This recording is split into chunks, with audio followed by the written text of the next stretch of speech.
El tema es comprometidos con la verdad del Evangelio. Yo el domingo anterior estaba hablando acerca de mi identidad o nuestra identidad que tenemos como colaboradores. Estamos identificados con la causa del Espíritu, Cristo, su voluntad, sus propósitos, los frutos que conlleva el ser un colaborador. Y yo te decía, subraya la palabra de Cristo e identificados con su palabra, por supuesto. Eso se debe automáticamente reflejar en mi servicio y en mi relación con los demás. Es decir, no es únicamente por sí solo decir que soy un colaborador y por sí mismo decir que tengo asignadas ciertas funciones, ciertas tareas, pero que eso no afecte, por decir de alguna manera, en el sentido positivo, a mi relación con los demás. Absolutamente mi relación con Dios, mi relación en ese servicio que yo tengo tiene que impactar a los demás. Bueno, el día de hoy quiero traer otro tema que tiene que ver con esto en realidad también, pero tiene que ver con mi posición. Y yo, con mi posición como colaborador, yo ya he abordado este tema anteriormente y lo he mencionado de alguna forma, pero el día de hoy quiero darle otra perspectiva. Es decir, te he hablado de mi posición en Cristo, y si tienes tu Biblia abierta, yo quiero pedirte si la tienes, bueno, no vayas, yo te lo voy a leer, pero lo leímos en Efesios 2:10, donde dice que nosotros somos, y voy a parafrasear, somos hechura suya. Somos creados en Cristo Jesús, dice la Escritura, para buenas obras, las cuales Dios preparó de antemano para que anduviésemos en ellas. Fíjate lo que está diciendo el apóstol Pablo a la iglesia de Éfeso, pero al mismo tiempo yo te hacía reflexionar un poquito para que te dieras cuenta en tu posición cómo Pablo trata de señalar estas mismas palabras, pero te lo voy a leer en la NTV de una manera tan asombrosa que nos hace pensar en la posición que tú y yo tenemos como creyentes o como colaboradores. Y es que en esta misma cita bíblica, en Efesios 2:10, pero en la NTV dice, pues somos la obra maestra de Dios. Y eso te debe hacer una especie de clic en la cabecita, porque tú ya te das cuenta que esa es una posición en la que tú estás, en la posición en la que Dios te ha colocado, en Cristo Jesús, subraya esas palabras, y a fin de que hagamos todas las cosas buenas que Él preparó para nosotros. Yo te hablaba de este capítulo de Efesios, en los capítulos del 1 al 3, primero Pablo nos posiciona en Cristo, y en los capítulos del 4 al 6 nos muestra las responsabilidades. Pero ahora escucha esto que te voy a decir. Fíjate ahora mi posición desde la otra perspectiva, mi identidad delante de Cristo y delante de los hombres, a la luz de las Escrituras, y te lo voy a leer de la misma carta de Pablo a los Corintios, capítulo 4, versículo 1, ya lo leímos, pero lo leímos en la Reina Valera contemporánea. Déjame te lo leo en la hora, ahora en la, ¿cómo se dice? Traducción NTV. Dice, considérennos como simples siervos. Dice siervos, hermanos. Y me gusta, ¿no? Como dice un calificativo, un adjetivo ahí, simples siervos. Y ahí tú puedes pensar que es servidor, ayudante, ministro, esclavo, pero insiste, ¿no? Siervos de Cristo. Y esa es la posición que tú y yo tenemos. En otras palabras, nos posiciona como esclavos del hebreo doulos. Delante de Dios somos esclavos, somos un siervo para el Señor o somos siervos del Señor. Y de esa misma manera nuestra actitud debe ser un siervo para el Señor y un servidor de ese mismo Dios al que servimos, que está en colaboración con su pueblo y que asume esa actitud con todo creyente. Amén. ¿Cuántos se consideran siervos? Esclavos de Dios. Doulos. Delante de Dios somos ministros, servidores, ayudantes, asistentes, siervos. Y esa actitud es la que tú y yo tenemos que tener. Si yo afirmo ser un esclavo de Cristo, un servidor de Cristo, yo estoy afirmando que soy un siervo de Cristo y que está al servicio, valga la redundancia, de ese cuerpo al cual Él constituye y del cual es cabeza y gobierna. Y mi labor es entonces someterme a su voluntad y estar al servicio de cada uno de los miembros que integran ese cuerpo. ¿Cuántos dicen amén a eso también? Yo digo amén porque, hermanos, servir es algo que, la verdad, tenemos que reconocerlo. No voy a generalizar, pero voy a hablar de mi parte. Es difícil, cuesta. A veces preguntamos o cuestionamos el por qué. Cuando actitud del creyente al ser un esclavo de Cristo, un siervo de Cristo, una persona que está colaborando por gracia en el ministerio del Señor, debería ser, sí Señor, entiendo, y si no entiendo tu voluntad, la acepto, busco conocerla, pero sobre todo la obedezco y me someto.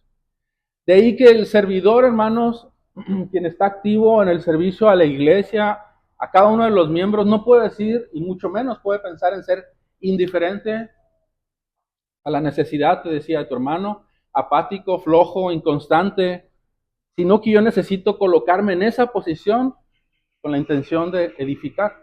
Porque ese versículo iniciamos, Efesios 2:20. Dice Efesios 2:20 que nosotros entendemos que esa es la forma en la cual, o más bien para la cual fuimos constituidos, y en ese sentido lo que buscamos es colaborar para edificar. Y no se puede estar al servicio de Cristo y per se ser indiferente con su pueblo. Así que encontramos un punto aquí clave. Un siervo, un esclavo de Cristo no establece condiciones en su servicio. Amén. No establece condiciones en su servicio. Estamos dispuestos a servir y muchas veces decimos, sí, pero si no es aquí, pues no sirvo.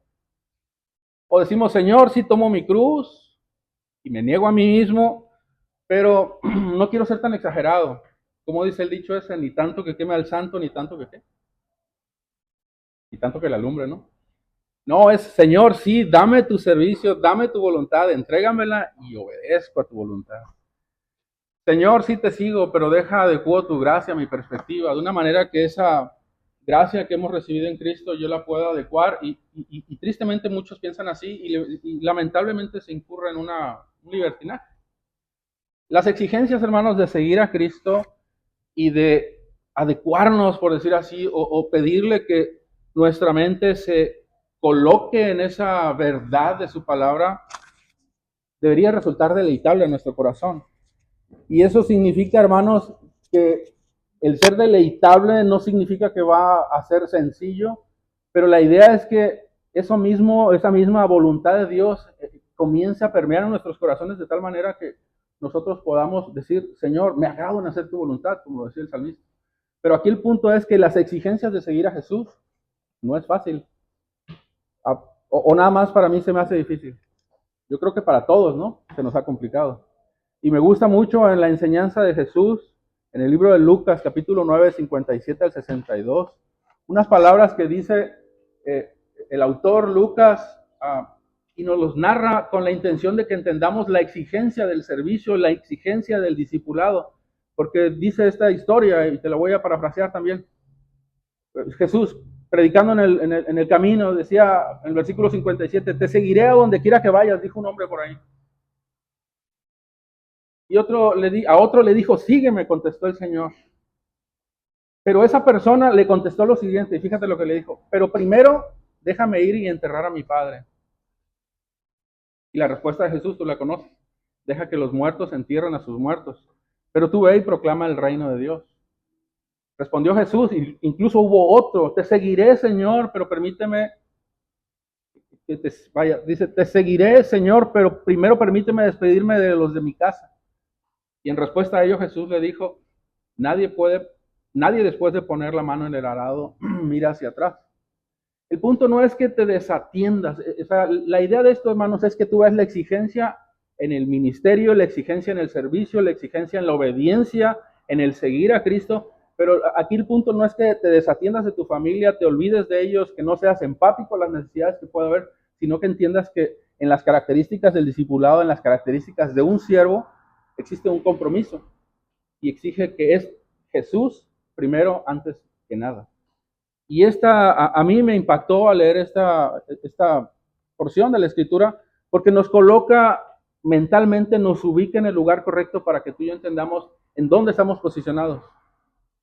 De ahí que nosotros podemos ver otro ejemplo de identidad. Mi posición delante de Cristo, mi posición delante de los hombres. Y esto yo lo he leído varias veces, en muchas ocasiones, hermanos. Permítanme ser reiterativo en esto. Pero tu ejemplo como servidor, tu ejemplo como un hombre que está posicionado en Cristo y que además tiene una identidad con Él, debe de reflejarse siempre en tu compromiso. Y me gustan mucho las palabras de Pablo a los Corintios, capítulo Segunda carta de los Corintios, capítulo 5, versículos 11. No lo voy a abordar ya mucho este punto porque ya lo he tocado, pero dice esas palabras de Pablo a los Corintios, que entendamos, bueno, dado que entendemos esa temible responsabilidad que tenemos con el Señor, debemos de trabajar con esmero para persuadir a otros. Y tu servicio, por consecuencia, significa que debe de modelar a otros.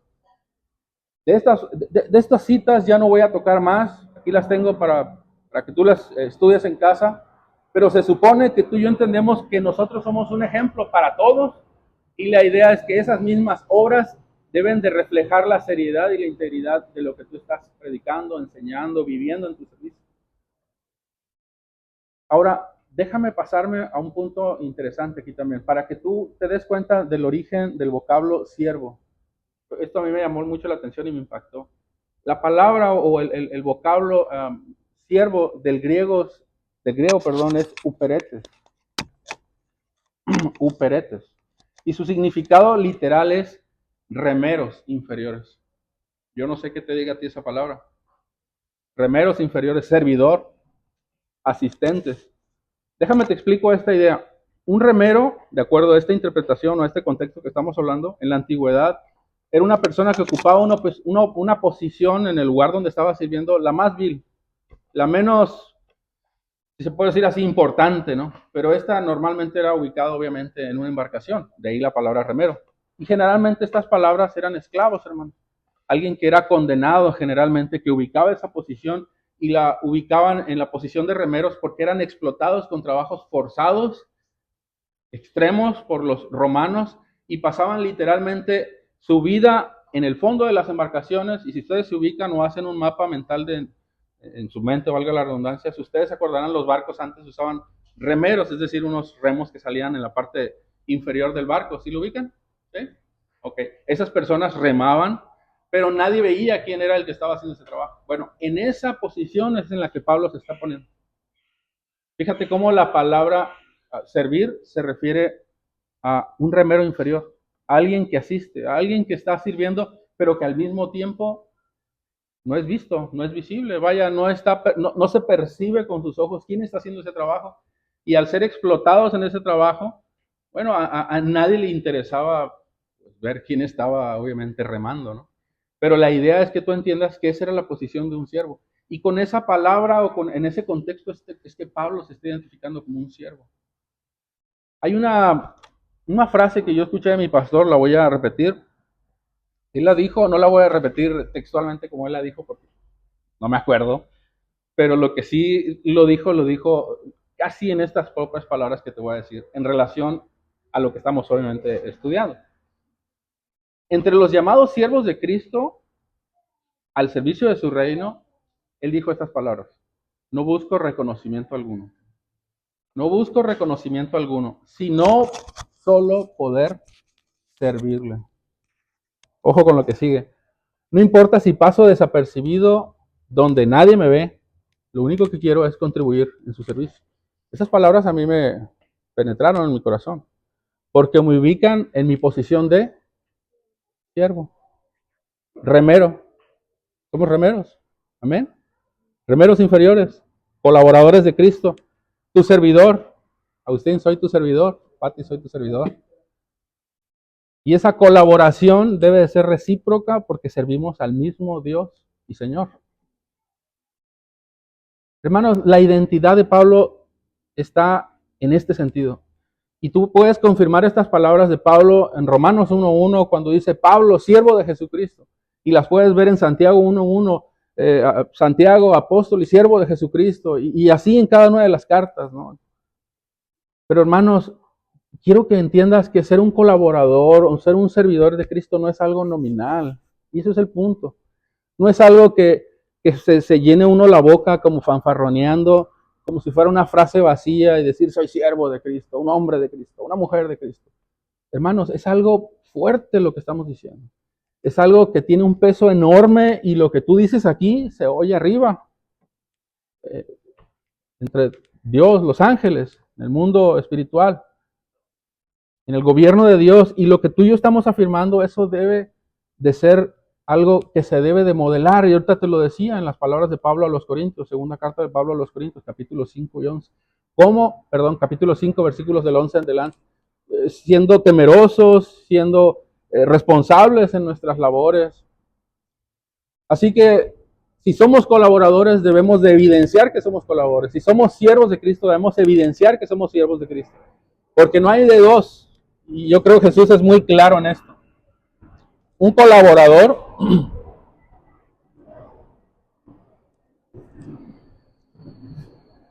colaborador de Cristo, ojo con esto que te voy a decir, o es siervo de Cristo, realmente es un siervo de Cristo, o es un colaborador que sirve a sus propios deseos, o es un colaborador que sirve a sus propios propósitos, a sus propias motivaciones, a sus propias pasiones, a la carne, y permíteme ser más enfático, a Satanás o el mundo. O somos siervos de Cristo o somos siervos de nuestras propias pasiones. Pablo no le escribe estas palabras a los corintios por casualidad, se las escribe porque algo estaba ocurriendo en ese momento y como colaboradores de Cristo ellos no estaban entendiendo sus funciones. Lo leíamos ahorita en Corintios capítulo 4, versículo 1. Pero esto que te acabo de decir tiene un fundamento bien interesante. Lo voy a leer, Mateo 12:30. El que no está conmigo, a mí se opone, dice. ¿Estamos con Cristo? Bueno, trabajemos para Cristo. Pero concluye y dice, el que no trabaja conmigo, en realidad trabaja en mi contra. O somos colaboradores de Cristo, servimos en su reino, o estamos sirviendo a nuestros propósitos, nuestras motivaciones, nuestras pasiones. Esta actitud, hermanos, de la cual yo te estoy hablando, es elogiada por Pablo, es modelada por Cristo principalmente, pero es elogiada por Pablo en muchos de los colaboradores que estaban a disposición de él y que nosotros deberíamos de tomarlo como un ejemplo de vida para nuestro servicio si en realidad somos siervos de Cristo y colaboradores los unos de los otros. Si en verdad somos remeros de Cristo y estamos a la disposición del evangelio al que decimos predicar. Fíjate cómo lo elogiaba Pablo esta actitud en muchos otros colaboradores que él tenía. Romanos 16, 3 y 4. Den mis saludos a Priscila y Aquila, mis colaboradores en el ministerio de Cristo. No es que sean sus colaboradores per se, son colaboradores de Cristo, pero mutuamente colaboran. Y eso es lo que está diciendo. No es que sean asistentes de Pablo. Sí, ciertamente le están ayudando, le están asistiendo, pero esta palabra no está cargada de arrogancia o jactancia. Está hablando de que él sabe que ellos colaboran para Cristo y por esa misma causa entre ellos mismos. Primera de Tesalonicenses 3, versículos 1 y 2, por lo cual no pudiendo soportarlo más, pensando que era mejor quedarnos solos en Atenas, fíjate esto, enviamos a Timoteo, nuestro hermano y colaborador de Dios en el Evangelio de Cristo. Otra vez la frase de Cristo, otra vez la frase siervo, otra vez la frase un asistente, un remero, dice, para fortalecerlos y alentarlos. Romanos 16, versículos 8 al 9. Saluden a Amplias, mi querido hermano en el Señor. Saluden a Urbano, nuestro colaborador en Cristo, y a mi hermano y a mi querido hermano Estaquis, colaborador en Cristo. Hermanos, podemos encontrar muchísimas más citas bíblicas que nos refieren a esto. Pero el punto es que tú y yo entendamos de qué se trata. Se trata de Él, amén. De Él y solo para Él. ¿Cuántos somos colaboradores del Señor? Y necesitamos reflejar esa verdad, amén. Bien, ya terminé, pero quiero dar un anuncio antes. De hoy en día, en 2 domingos, es decir, el próximo 25 de enero, quiero dar un anuncio. Ya terminamos nuestro devocional. Vamos a tener una pausa en nuestro devocional. Se va a suspender temporalmente. Va a haber una especie de encuentro, de estudio bíblico en el que vamos a estar todos los integrantes de la alabanza. Vamos a estar participando en un devocional personal. Así que yo les pido que nos tengan en sus oraciones. Vamos a estar orando, vamos a estar participando. Pero la idea es que entiendan que se va a suspender el devocional por un periodo de 3, 6 meses, no sabemos cuántos. La idea es que estén orando por nosotros, hermanos. Ustedes, por su parte, van a seguirse reuniendo en este lugar. Van a estar ustedes puntualmente a las 8 de la mañana, van a tener un tiempo de oración, van a tener ese tiempo de meditación por la palabra. Así que yo te pido que no faltes, sigas viniendo. Se suspenden temporalmente los devocionales, pero no significa que no nos vayamos a encontrar de nuevo. La idea es simplemente entender que vamos a pasar nosotros a estar en otro estudio y por lo mismo vamos a estar participando de una enseñanza. Así que yo les pido que estén orando por el grupo de alabanza, amén. Por el grupo de alabanza necesitamos estar orando, queremos tener un tiempo de ministración de la palabra, un tiempo de estudio, reflexión. Yo le decía a mi esposo, a mi esposa, es un tiempo en el que sin duda alguna vamos a tener un refrigerio, y el propósito es que el Señor hable a nuestros corazones y nosotros podamos, que en la presencia de Dios podamos escuchar su palabra y poder ver algunos puntos que exclusivamente van a ser para el ministerio de la alabanza. En tanto, les insisto, ustedes se van a seguir reuniendo aquí a las 8 de la mañana para tener su tiempo de oración por las misiones y meditación de la palabra. Amén. Hermanos, yo les pido que hayan meditado un poquito en este tema que estaba compartiéndoles. Les pido también que estén orando por nosotros, por el grupo de alabanza. Y bueno, vamos a orar para cerrar. Por lo pronto, tengan en cuenta esto que les acabo de decir y por favor en sus corazones guarden esas palabras que les acabo de decir. Somos colaboradores y siervos de Cristo. Padre, gracias te damos en esta mañana. Gracias por tu hermosa presencia. Gracias, Dios, por todo lo que haces. Señor, sin duda alguna necesitamos aprender tanto de ti, tanto de tu palabra. Nos cuesta a veces comprender a la altura y al nivel de la exigencia de tu palabra, Señor, lo que tú nos quieres decir. Sin embargo, yo te pido que adoptes nuestra mente y la adaptes, Dios, a una mente de Cristo para poder posicionarnos en el lugar correcto y por consecuencia, Dios, actuar en obediencia a tu palabra. Gracias, Señor, por tu gran amor, tu gran paciencia, Señor, y todo lo que dispones para nosotros. Permítenos llevarlo en ejecución y permítenos, Señor, en este tiempo que tendremos también como ministros de alabanza, Dios, y en este tiempo que vamos a suspender, poder reunirnos y poder hablar de tu palabra de tal manera que disfrutemos y meditemos en ellas. Gracias, Señor, estamos en tus manos descansamos. En el nombre de Jesús. Amén, Señor. Amén. Bendecido día, hermanos.